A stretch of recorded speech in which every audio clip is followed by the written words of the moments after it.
وقتشه که به ظرفای چوبیت یه نفس تازه بدی.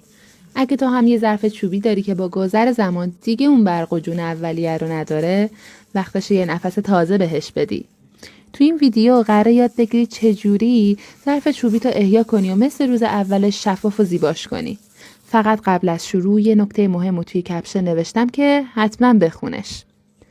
با یه روغن گیاهی مناسب مقدار کمی روی سطح ظرفت بریز. بعدش حدود 2 الی 3 دقیقه آروم با دست ماساژش بده تا خوب جذب بشه. حالا بذار حدود 5 تا 7 دقیقه استراحت بکنه.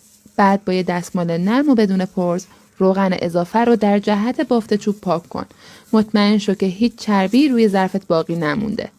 در نهایت بذارش یه گوشه تا 5 الی 7 روز کامل خشک بشه و جذب نهایی انجام بشه. تبریک میگم. حالا یه ظرف چوبی نو داری.